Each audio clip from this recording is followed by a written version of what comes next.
మొగుడిని పెళ్ళాన్ని మొగుడు సూట్ కేసులలో డ్రమ్ములలో సుపారీ ఇచ్చి చంపుకునే ఈ రోజులలో మీరేంటి బ్రో ఇలా చేశారు? నిన్న జనగామ జిల్లాలో ఒక ప్రేమ జంట ఇంట్లో పెద్దలు పెళ్లికి ఒప్పుకోలేదు అనే భయంతో ఎక్కడ మేము విడిపోతాం అని చెప్పేసి భువనగిరిలో అయితే ట్రైన్ కింద పడి బలవంతంగా చనిపోవడం జరిగింది. సో బ్రో మీరు ఇట్లా ఒక్కసారి సూసైడ్ చేసుకునే ముందు ఆలోచించండి.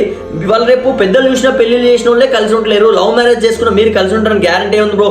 ఇవాళ రేపు వాళ్ళతో మనం కలిసి ఉంటాం వీళ్ళతో మనం కలిసి ఉంటాం అని గ్యారంటీ లేదు బ్రో. లవ్వుకు పెళ్లికి ప్రేమకు రోజులు కాదు.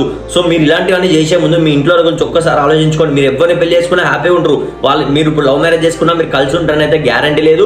మీరు విడిపోయినా కానీ సంతోషంగా ఉంటారని గ్యారంటీ కూడా లేదు.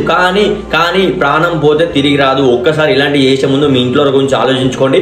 రేపు పెళ్లి చేసుకున్న తర్వాత వారం 10 రోజులు అయితే మీరే మర్చిపోయి హాయిగా పిల్లలు కానీ మీరే హ్యాపీగా ఉంటారు. సో ఇలాంటివి చేసే ముందు ఒక్కసారి ఆలోచించుకోండి.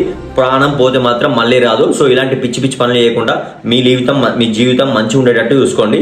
మరిన్ని ఇలాంటి వీడియోస్ కోసం నా వీడియోస్ అయితే ఫాలో చేయండి.